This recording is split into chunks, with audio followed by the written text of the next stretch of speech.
Voltamos com a parte 2 da nossa aula 9 sobre padrões de distribuição das espécies. Vamos conhecer o endemismo, essa característica de delimitação geográfica das espécies.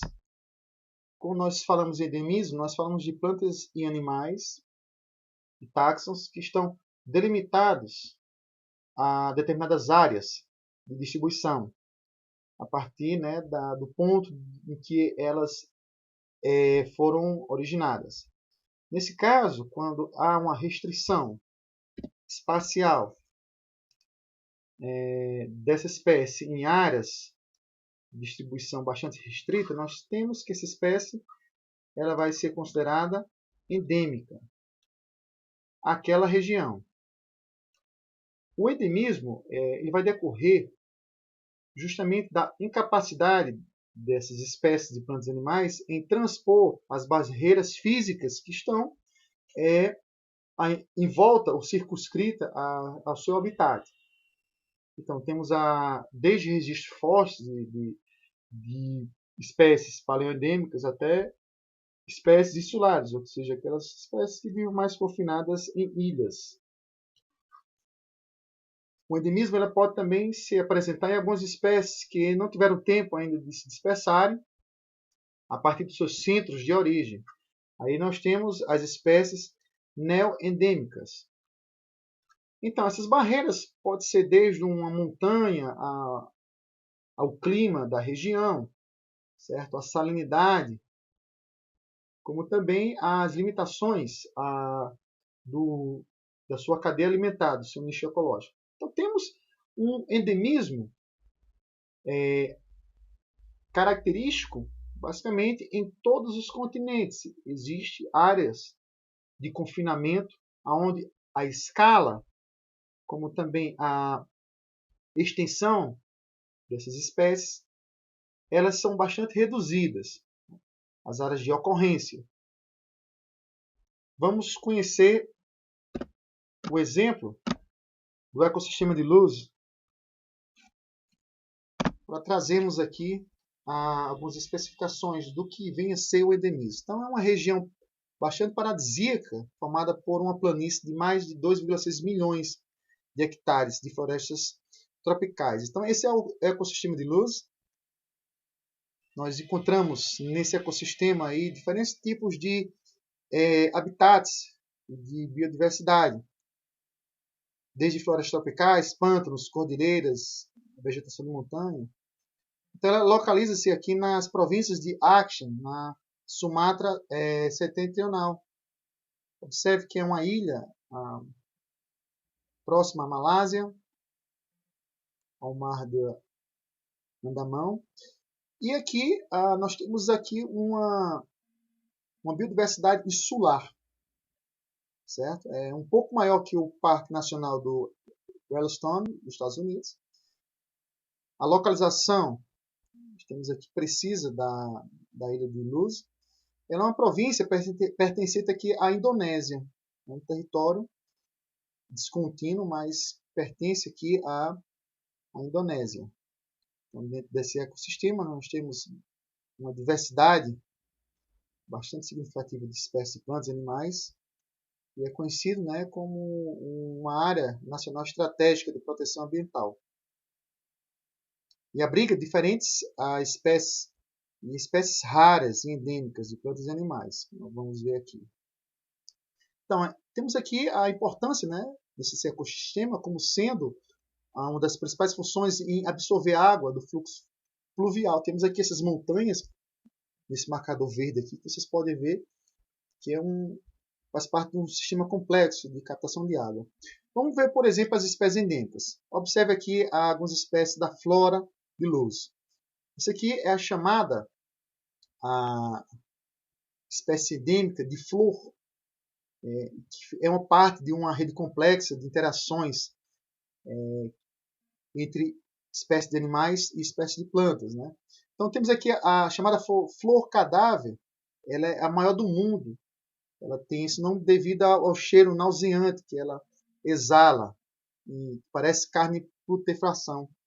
Temos aqui a víbora do tempo, é uma das espécies bastante raras que habitam os ecossistemas de Luz. Temos o elefante de Sumatra, né, uma espécie da megafauna, que é essencial para esse equilíbrio, que é ameaçada de extinção. Temos o tigre de Sumatra, é a única população sobrevivente do grupo, né, de tigres que incluiu agora extintas espécies, né, de Dalio de Java, são espécies em extinção. Né. O ecossistema também tem aqui diversas espécies nativas, como as espécies de plantas, só possível de se ver lá. Então temos aqui insetos de lanterna, que são abundantes nesse ecossistema de Luz, são espécies endêmicas, só encontram lá. Uma grande variedade de flores que cresce também nesse ecossistema. Então são espécies restritas à região da ilha.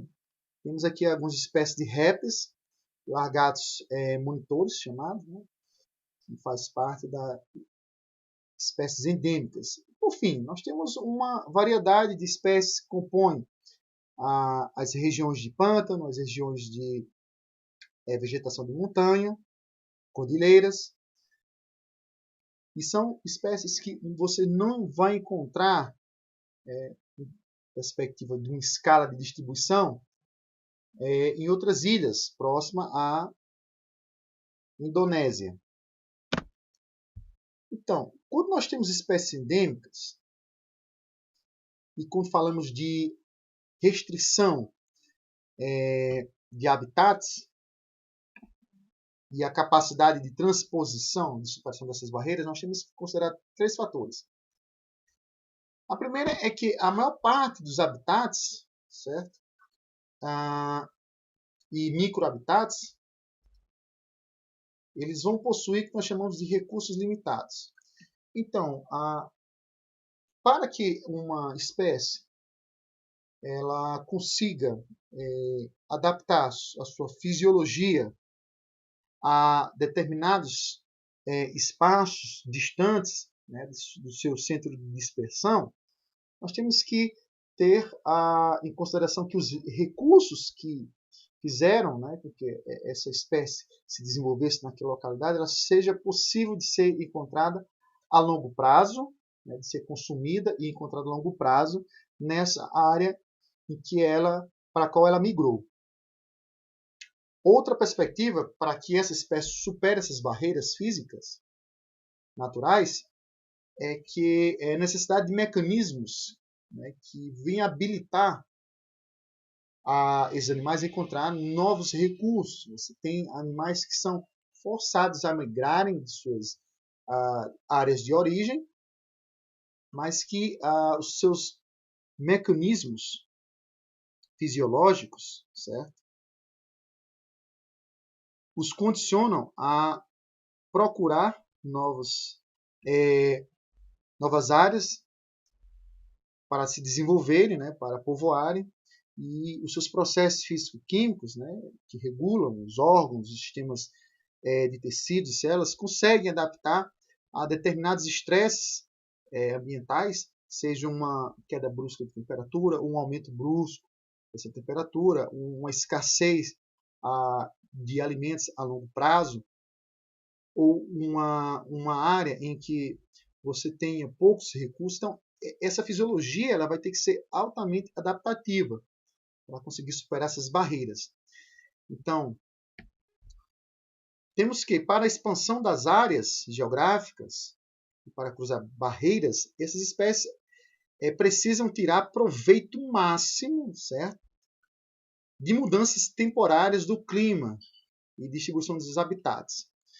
Então, aí nós temos um grande problema, porque existe um limite máximo e mínimo para que essas espécies consigam sobreviver a essa queda brusca de temperatura que nós vamos ver à frente, certo? Os limites nós chamamos de gradientes de biodiversidade.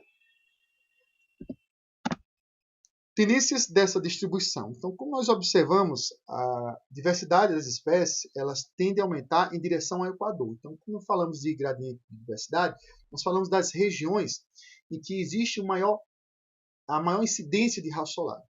Então, quando falamos em raio solar, esse mega reator nuclear que emite, né, energia para a superfície da Terra, essa energia ela é processada pela vegetação, que por sua vez ela serve de alimento para uma quantidade infinita de animais.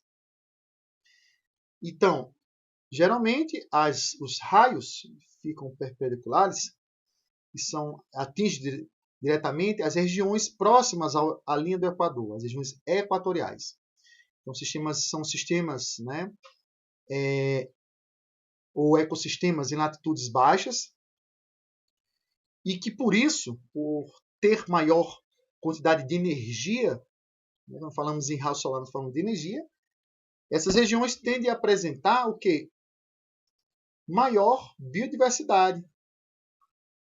Então, as áreas e regiões onde existe maior índice, né, de raio solar, de energia, assim, esses ecossistemas, a extensão de migração e de distribuição da escala tanto vertical como horizontal das espécies tende a ser maior do que aquelas onde existe poucas incidências de raio solar.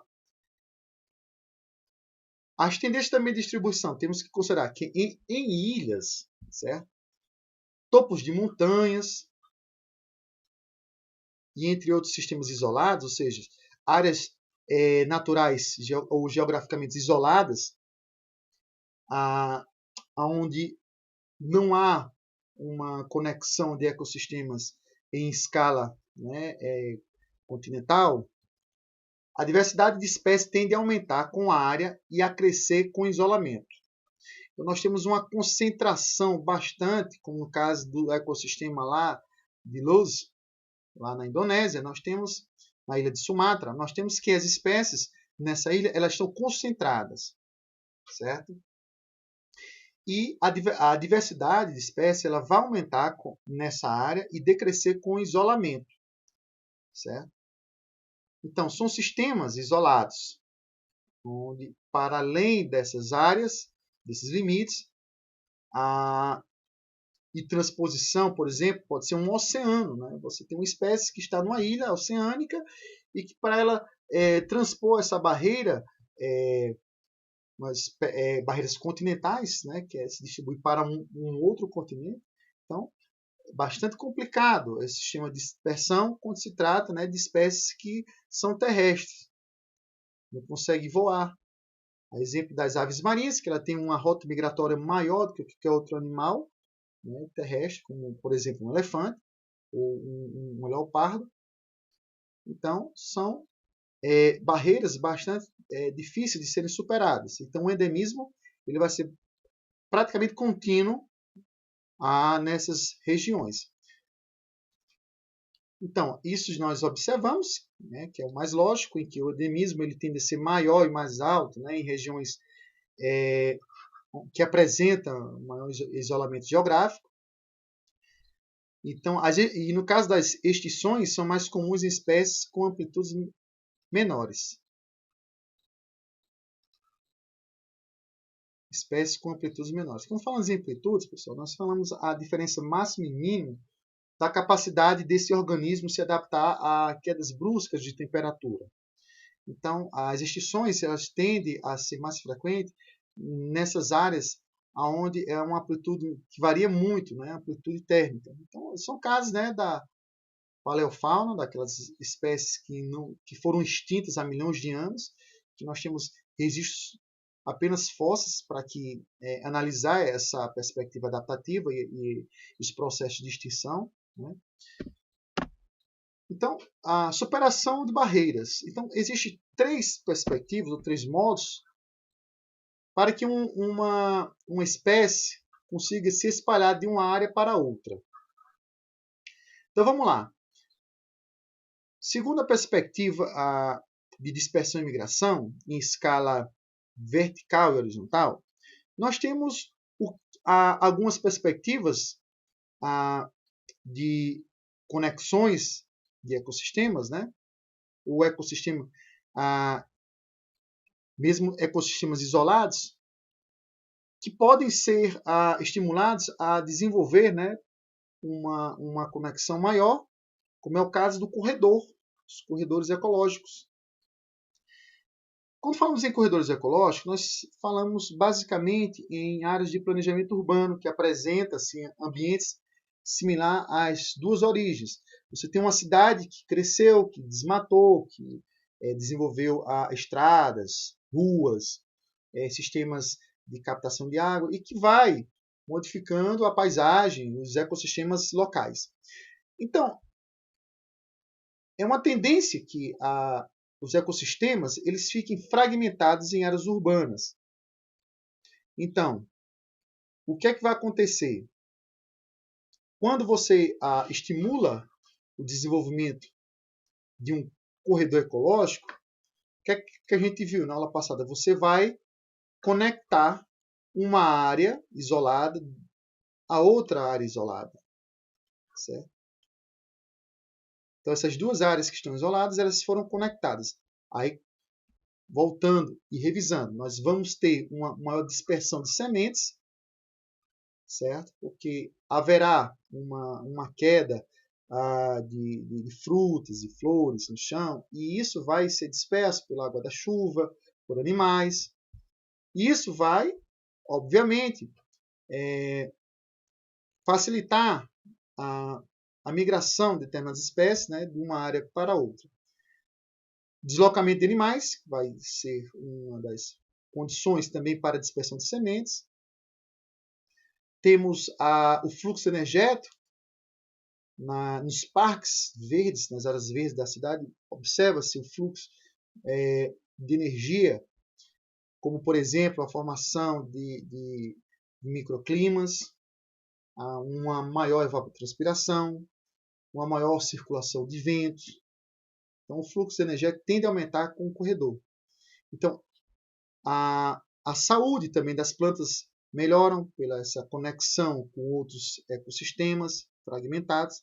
Então, o corredor ecológico ele é uma estratégia para melhorar e para promover a superação das barreiras geográficas de espécies, principalmente das espécies da microfauna, que cada vez mais são afetadas pelo processo de urbanização, de construção da infraestrutura urbana.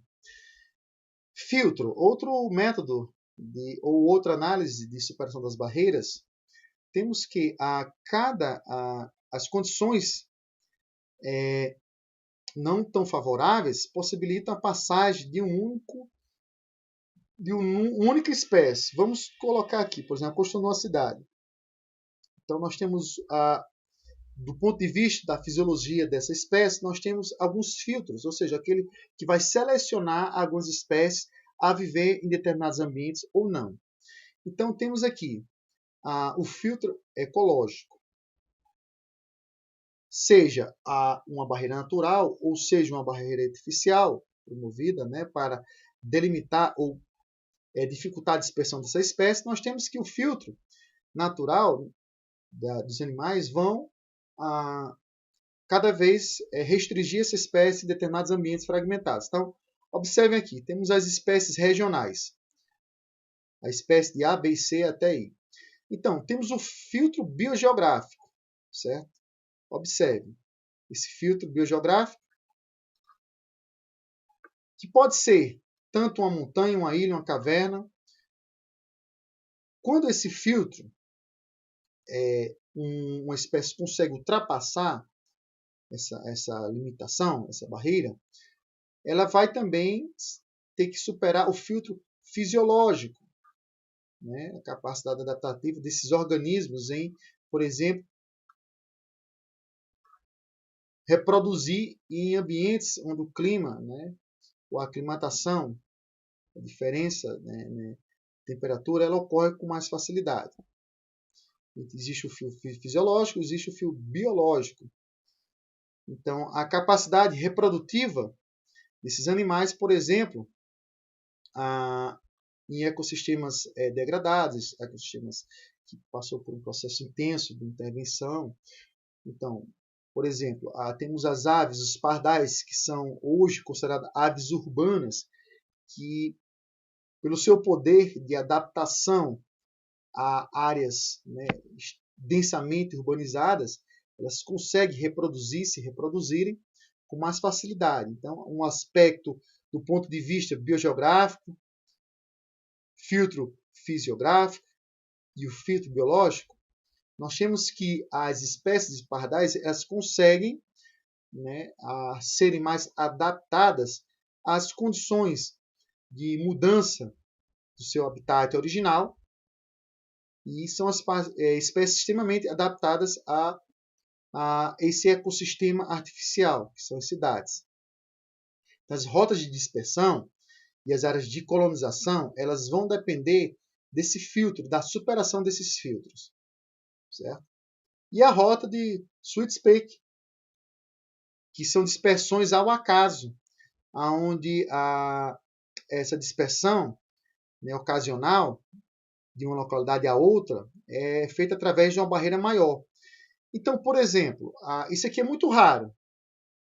Vamos supor que é uma espécie de planta que ocorra lá na ilha de Luz, né, uma espécie endêmica, ela consiga por exemplo, uma semente, certo?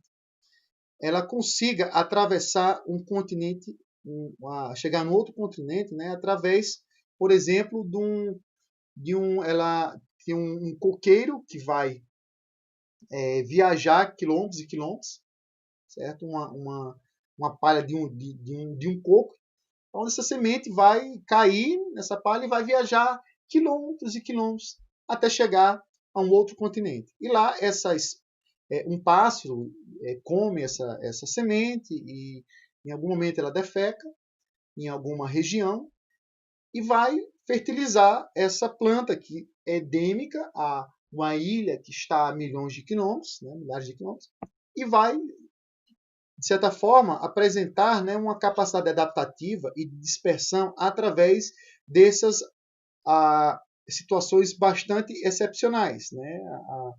A transposição dessa barreira através, né, de uma palha de coqueiro, a exemplo. Né? Então, a rota de sweet spake ela traz como referência a transposição e superação dessas barreiras e em casos assim bastante difíceis de acontecer. Então, onde só alguns indivíduos conseguem ultrapassar e muitas vezes sobreviver em um ambiente diferente daquele, né, a qual ele se originou. Então, as causas da distribuição geográfica. Temos as distribuições geográficas das espécies. Temos o exemplo do que é a extinção, as tendências de extinção da espécie, onde as espécies, elas, por diferentes motivos, barreiras geográficas, cataclimas, mudanças de temperatura, eventos geológicos, vão promover a separação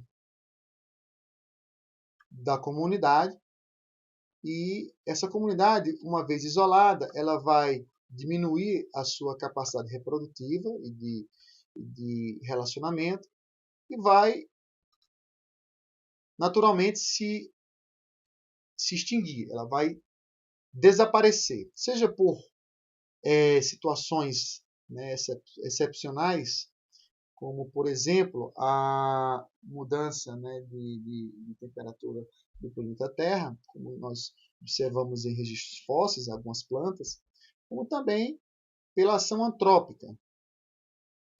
Temos a dispersão. Essa dispersão ela pode ser feita por diferentes situações, desde a dispersão em busca de alimentos, seja pela própria capacidade de migração e de espécies de viverem em habitats totalmente diferentes, em períodos sazonais, né, como primavera, verão, outono, inverno, onde elas mantêm uma rota migratória bastante regular, e que a rota de dispersão vai promover uma especiação, muitas vezes, vai também essa barreira que são transpostas, muitas vezes elas são superadas e fazendo com que uma espécie ela se isole em comunidades em áreas extremamente distantes uma das outras. Temos a vicariância, que é a formação, né, de barreiras e que dificulta essa passagem, né, por exemplo, de conexões entre comunidades. E essa vicariância ela vai ser uma das grandes problemáticas para algumas espécies que precisam colonizar em busca de reprodução, em busca de acasalamento, como por exemplo temos aqui a vicariância, né, formada pelas migrações, rotas migratórias, por exemplo, das andorinhas, das chamadas arribaçãs africanas, que viajam milhares de quilômetros para se reproduzir, as baleias, que procuram águas quentes para desenvolver a sua reprodução. Então, existem diferentes tipos de distribuições biogeográficas. Então, voltando à perspectiva dos organismos endêmicos, temos que esses processos de dispersão, como nós vimos, eles vão se dar por questões históricas, ecológicas e fisiológicas. Então, vimos também que o endemismo ele pode ser recente, certo? Onde a espécie não teve tempo para se dispersar. E as áreas de endemismo elas podem ser apresentadas numa amplitude continental, certo? Ou até mesmo em áreas que são distantes por poucos metros quadrados. Então, é possível encontrar habitats ou microhabitats bastante próximos, em diferença de alguns quilômetros, que podem apresentar espécies endêmicas. Então, as áreas de endemismo elas são formadas principalmente por diferentes barreiras, como nós vimos. Nós temos que a comunidade endêmica de uma espécie ela vai estar circunscrita a uma área e, mediante a sua capacidade limitada de transpor algumas barreiras, certo? Que vai pressionar em diferentes localidades a dispersão dessas espécies. Então, a pressão vira uma barreira, uma prisão ecológica dessas espécies. Então, a área endêmica é possível observar toda essa problemática. Existem as espécies cosmopolitas que no período da Medieval continental conseguiu se adaptar em diferentes continentes, em diferentes tipos de clima, vegetação. Então, nós temos que as espécies ou organismos cosmopolitas elas possuem uma ampla distribuição. E os grupos classificados nessa categoria possuem uma distribuição que pode ser encontrada em qualquer lugar do mundo, seja gênero, né, ou família cosmopolita. Isso indica que as populações que são cosmopolitas têm uma capacidade adaptativa e fisiológica bastante diversificada, certo? As espécies que se distribuem de forma disjunta. Vamos lá. Esses táxons, ou essas populações que ocorrem de forma descontínua nos territórios,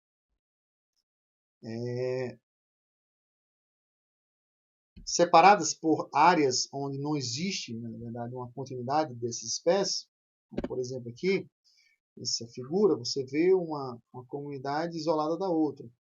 E o que separa essas comunidades, né, as áreas intra a dispersão, ela não vai apresentar nenhuma ocorrência E isso vai apresentar-se, né, com uma distribuição disjunta. Então, esse táxon apresenta uma distribuição disjunta se ele tiver dois ou mais grupos relacionados e que estejam separados entre si, do ponto de vista geográfico. Então, essa vai ser uma distribuição disjunta. As populações que apresentam uma distribuição contínuas, você vai ver uma área geográfica, ou biomas, em que essas espécies vão apresentar continuidade no território. Você vai viajar de estado para estado e vai observar, né, que a população ocorre sem interrupção, certo? Então, sua área ela é contínua de ocorrência. Temos aqui a pitangueira, que é uma espécie contínua nas áreas litorâneas do Brasil. E tem essa árvore, ela tem uma capacidade, né, de dispersão e extensão bastante interessante no território brasileiro. Território, né, onde predomina o clima tropical. Então, o grau de maturação dessa espécie aqui, ela vai ser adaptada em diferentes regiões do Brasil. Quando falamos em gradientes ambientais, ou gradientes de dispersão, nós falamos da tolerância das espécies, dessas espécies de fauna e flora, de mudar de habitat, assim, de condições de habitat diferentes, e se adaptar com mais facilidade. Então, são espécies, quando nós falamos em espécies de gradientes ambientais, eles são ecologicamente tolerantes a mudanças, né, bruscas ou a transposição de barreiras vicariantes. Então, temos as espécies sendo eutritópicas e temos a estenostópicas, que são aquelas espécies ecologicamente intolerantes. Mas, seja a espécie ecologicamente tolerante ou ecologicamente tolerante, cada uma dessas vai apresentar uma capacidade adaptativa aonde essa porção ou essa área em que essa espécie se encontra, ela vai apresentar condições ideais ou semi-ideais para que essa espécie ocorra. No entanto, cada espécie só pode funcionar eficientemente, certo, em uma porção mais ou menos limitada desse gradiente. Então, vamos observar quais são esses gradientes. Você pode ter desde a salinidade, temperatura, oxigênio, nitrogênio, a luz, profundidade, pressão. São gradientes que vão determinar a capacidade adaptativa e a eficiência desses animais na migração para outras regiões. Então, vamos observar aqui a amplitude de tolerância. A amplitude de tolerância diz que uma espécie ela vai apresentar, dentro desse gradiente ambiental, uma capacidade mínima, máxima, de vencer esses gradientes ambientais. Dentro de um raio de migração e de distribuição da espécie, você vai observar que vai ter uma amplitude ótima, certo? Essa amplitude ótima, ela vai estar, obviamente, no centro de uma condição ou de uma zona de tolerância máxima ou mínima, seja uma zona baixa ou alta de tolerância desses organismos. Então, o estresse fisiológico desses animais, seja numa zona de intolerância baixa ou mínima, ela vai apresentar, como vocês podem ver aqui, áreas aonde essa espécie vai ser pouco povoada. Então, são áreas em que vai distanciando a amplitude ótima para uma zona de estresse fisiológico. Então, quando a espécie ela migra ou ela é forçada a sair da sua amplitude ótima, ela vai o quê? Se extinguindo, ela vai morrendo, e você vai encontrar poucas espécies, poucos indivíduos nessas áreas. Então, quando uma espécie ela faz sua rota migratória e não volta para a sua área de amplitude ótima, ela tende a se extinguir, a sua capacidade reprodutiva tende a diminuir.